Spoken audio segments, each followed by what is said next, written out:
First up, we have Professor James Barlow, esteemed President of the Academy and Chair of Technology and Innovation at the Imperial College in London.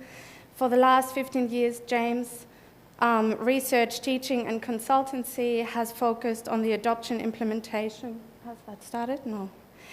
And sustainability of innovation in healthcare systems. And today, James will talk about some of the major global health issues. James, may I please ask you to come to the stage?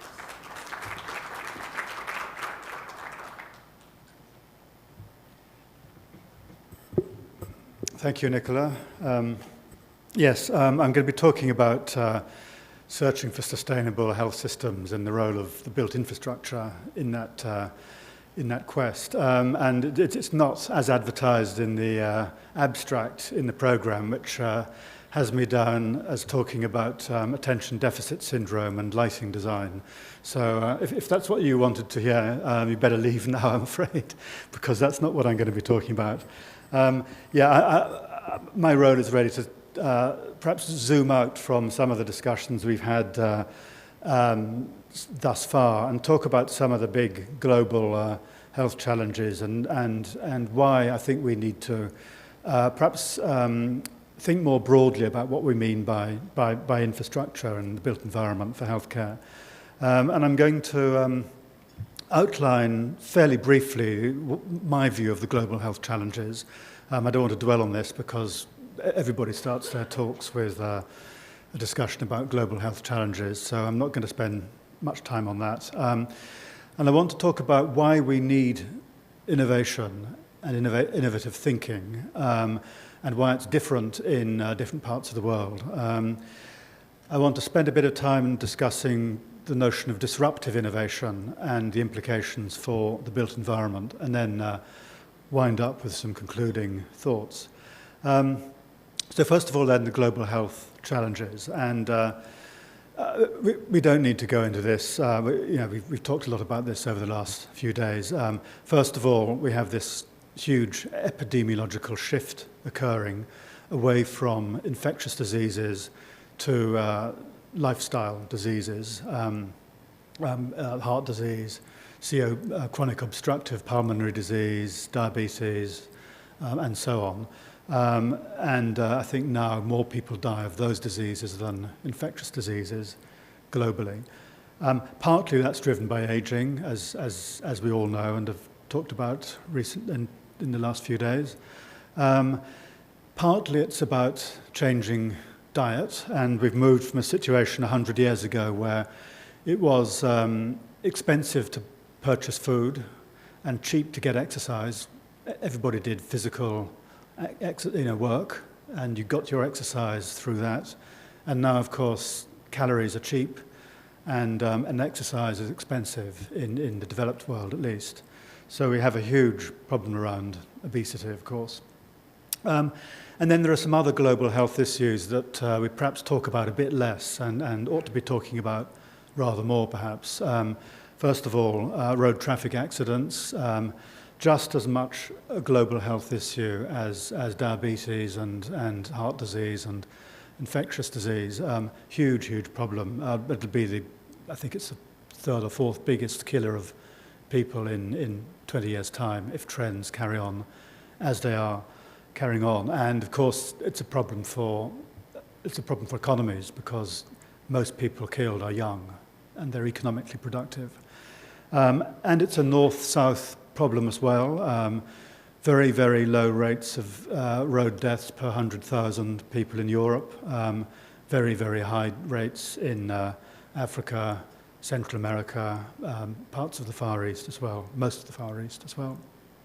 So road accidents, I think we've got to see that as a public health problem and an infrastructure problem as well. Other things like the spread of the reappearance of infectious diseases in developed parts of the world. TB, of course, is a big problem in London now with migration and globalization, but dengue fever here and in Tokyo, as in the picture there. And then we also have huge issue, even in the wealthiest parts of the world, of disparities in healthcare outcomes. And in London, this is an interesting map that shows the average life expectancy around each subway station. So if you're lucky enough to be born and living in that part of London, you can expect to live to 96. If you go 11 stops down the red line, the central line, to this station here, your life expectancy drops by 21 years, life expectancy at birth. So huge disparities in health outcomes, which are clearly to do with socio-demographics, but also to do with access to services and facilities as well.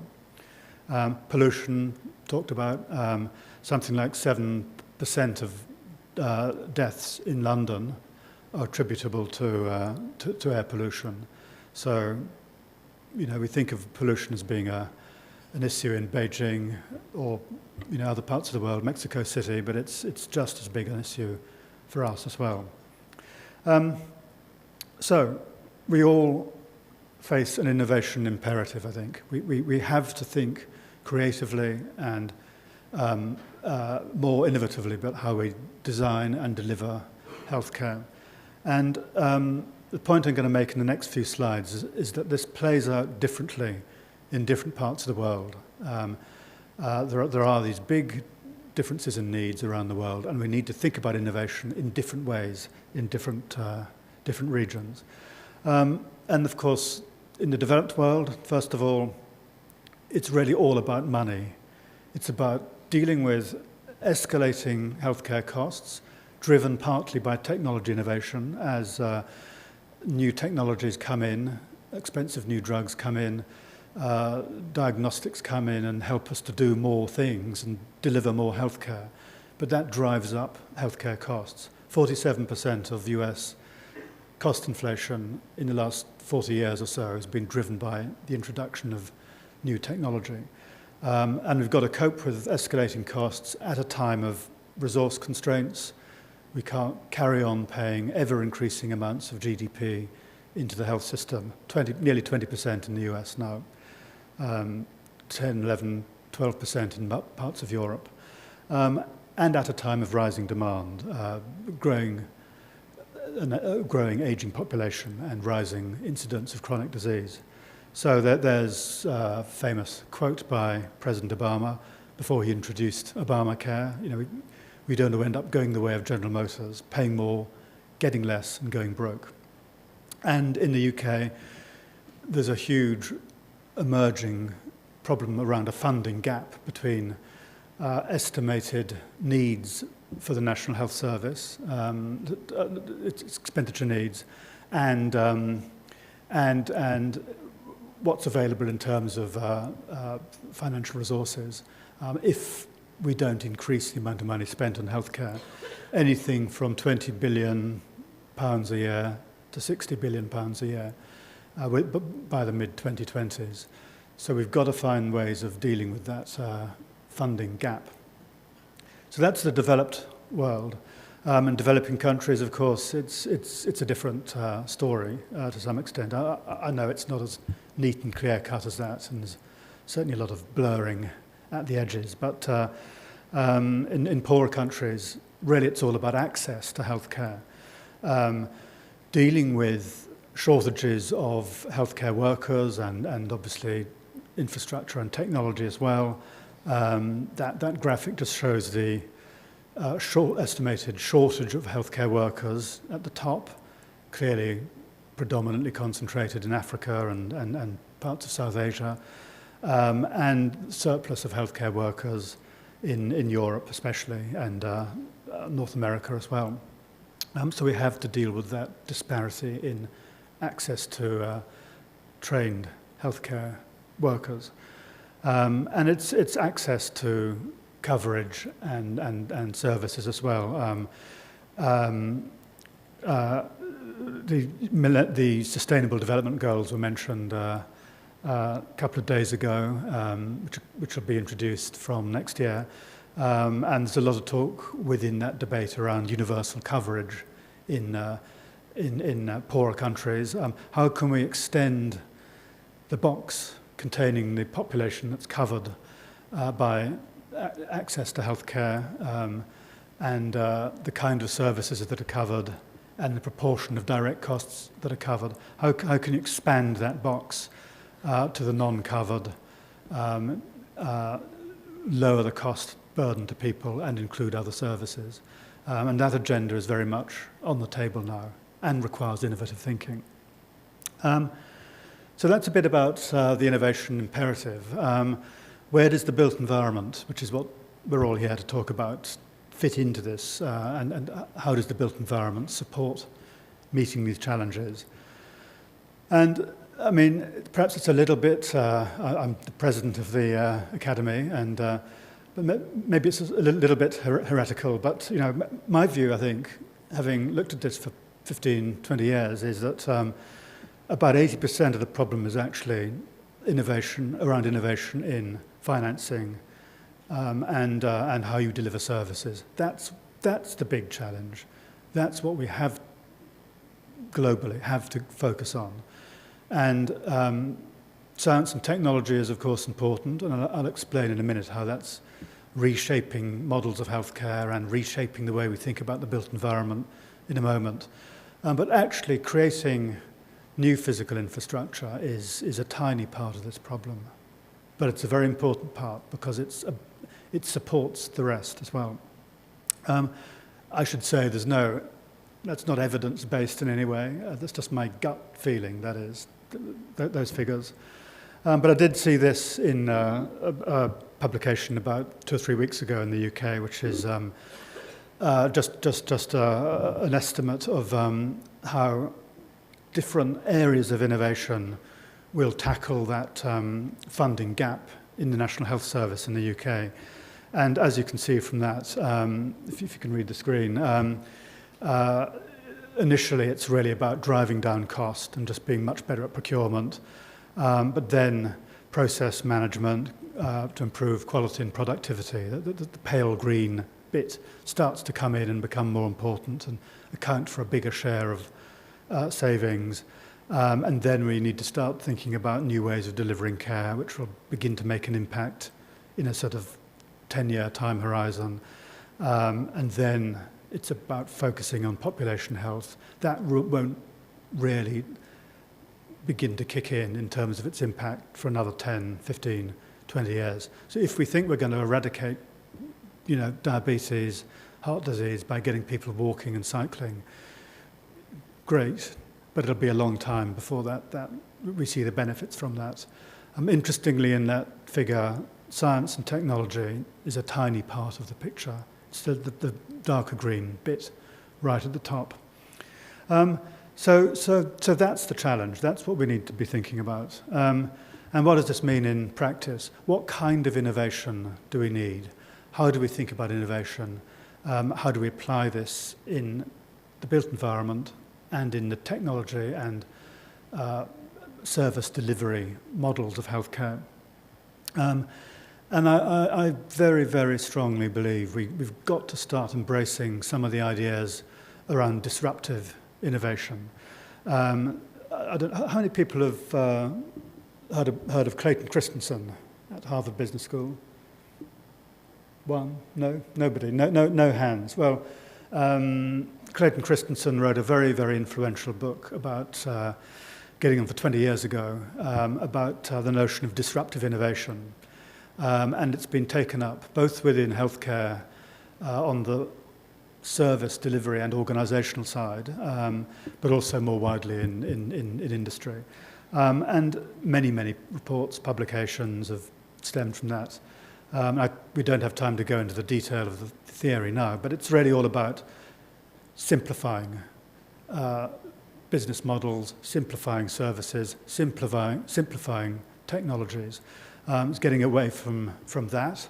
A really over-specified Swiss Army penknife. Of course, there isn't really one like that. But I was actually in Basel a few months ago, and I showed this slide, and somebody in the audience, a Swiss guy, said, "Oh, but I really want one of those." So, some people in small niches want that kind of thing. But it's about simplifying technology, producing solutions that are cheap enough, simple and good enough. They do the job, but they don't necessarily contain all the functionality that we have in our, our amazing phones that we have now. Produce a cheaper, simpler version of that for people who don't have one. So that's basically the notion of disruptive innovation.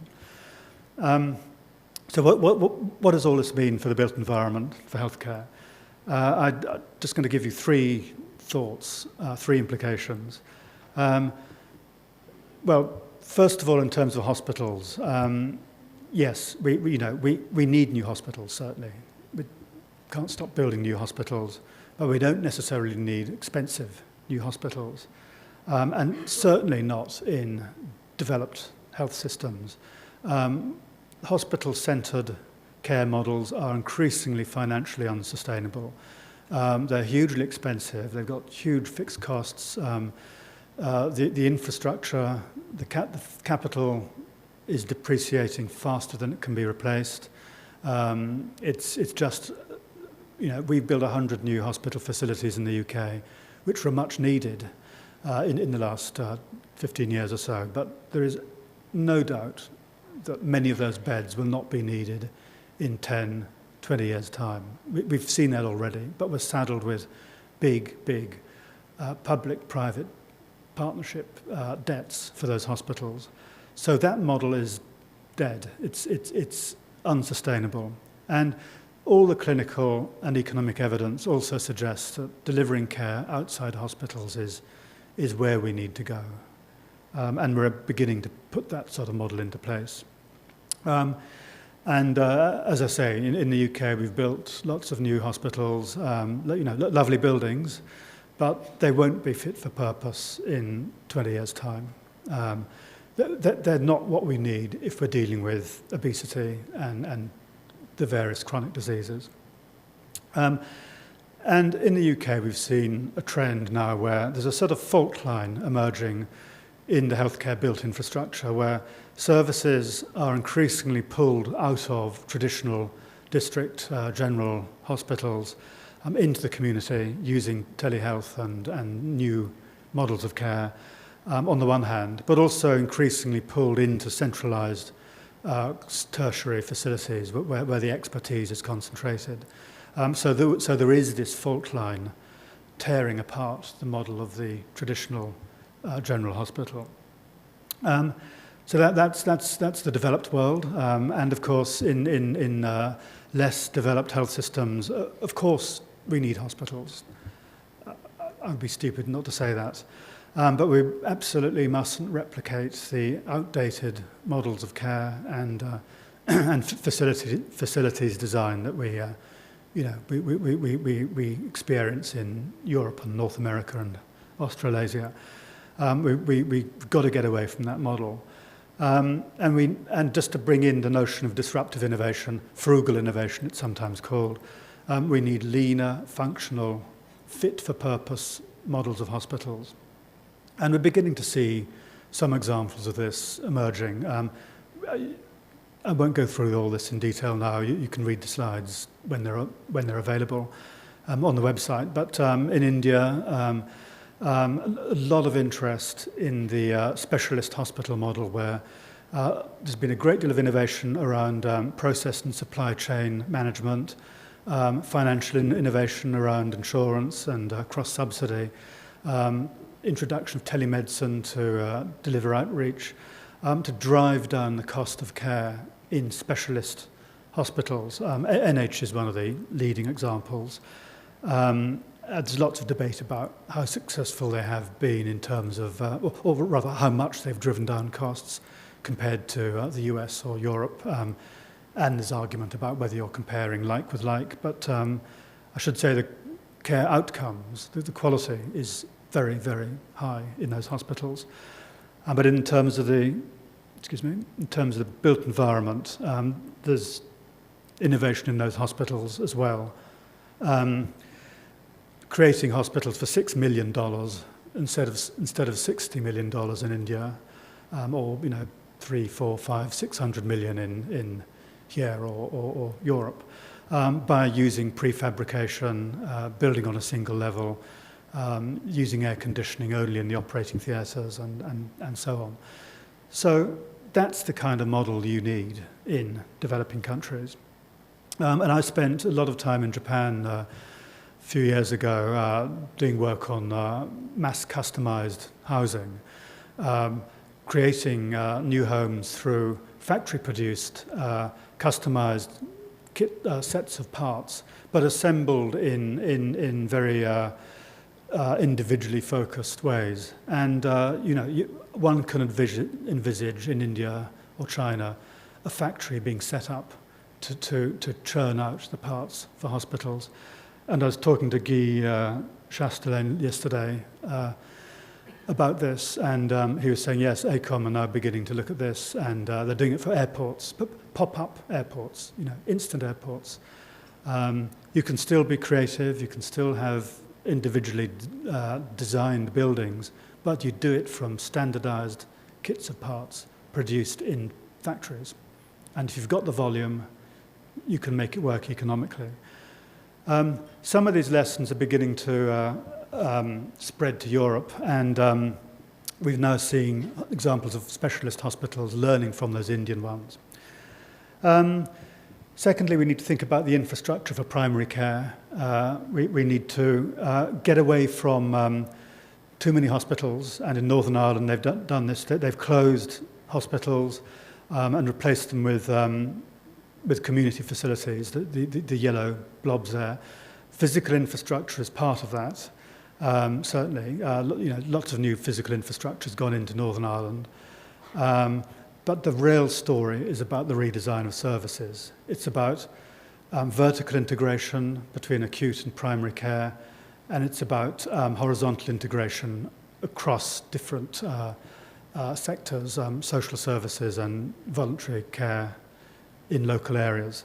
And that's not cheap, and clearly that's not a solution for everywhere. In Northern Ireland, they're spending over £3 billion for under 2 million people. In developing countries, it's about using technological innovation and existing infrastructure to leapfrog old models of care. Some nice pictures of mobile phone masts there in developing countries, dressed up as cactus trees and palm trees and so on. 90% of the world's population is now within reach of a mobile phone mast. And increasingly we can use that to shift the location of treatment into the community and also shift expertise into the hands of individuals.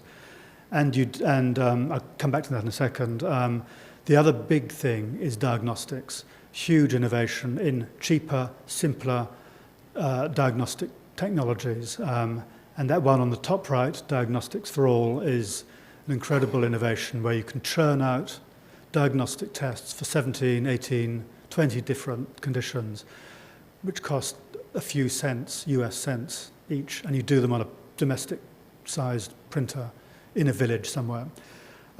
So innovation in diagnostics and connectivity is really changing healthcare in under-resourced parts of the world. Again, we don't have time to go into this now, but you can look at the slides later. And you need to combine that with new business models. In this case, defraying the cost of introducing those telemedicine-type technologies by anonymously pooling and selling the data from the patients back to government or industry for research. That's one model. This one is about putting in water very cheaply, getting people to pay for that, just a few dollars a year to pay for that water, generating a revenue, and putting in telemedicine on the back of it. Finally, our homes are just as much a part of the next generation of infrastructure as hospital buildings or healthcare facilities. We're moving now towards a generation of infrastructure which is really all about bringing healthcare into the home using remote care technology. A lot of emphasis on this in parts of the world, connecting up people at risk because they've got a chronic condition or they're elderly with experts and carers who provide a sort of electronic security blanket around them. Nothing new about that. It's been talked about for years and years and years, and that report in The Lancet, which is effectively about telemedicine, phone-based healthcare, is from 1879. But our homes need to be up to the task. We heard a bit about this yesterday when in the session on ageing. It may be a bit easier to convert our homes to a suitable space for elderly people in Hong Kong, where at least homes tend to be on the same sort of level. It's difficult in England or other parts of the world where homes are not on a single level. Housing is a huge challenge globally. We're not keeping up with producing enough homes. But if we can crack the disruptive, frugal innovation for the home, we can at least start to build in some of the healthcare and aging care facilities into the home in countries which need to build a lot of homes now rather than trying to retrofit it later. So finally then, just a few concluding thoughts. Then if anybody saw the pictures from Pluto earlier this week, incredible photos from Pluto. Well, that's easy. I'm sure that people from NASA wouldn't think that. But compared to dealing with a 20th century health system and fixing that in large parts of the world and building a 21st century one, sending a craft to Pluto and taking photos is the easy thing to do. But I'll just give you 3 or 4 concluding thoughts on what we need to do. As I said, we mustn't replicate outdated models of healthcare design and healthcare services. We've got to get away from that. We have to deal with the epidemic of road traffic accidents around the world, which is a north-south problem in particular. We've got to find ways of retrofitting our cities, our built environments, and incentivizing people to move around better. And London, more and more people are walking and cycling, which you can't see from the diagram, but it's the bit within the red circle there. But just retrofitting a city with cycle paths, walking paths, is a relatively cheap way of encouraging public health. We have to harness the power of the global healthcare industries. We spend getting on for $8 trillion a year on healthcare, $2 trillion on the inputs, the supply chain, and $500 billion on the built environment. That's a huge industry, and we've just got to find ways of leveraging that power into the new healthcare models. Finally, I think we just have to redefine our definition of healthcare infrastructure. It's got to evolve away from buildings where healthcare is delivered to people, to a built environment, and a technological infrastructure where people participate in their healthcare services. So that's it. I'm done. Thank you.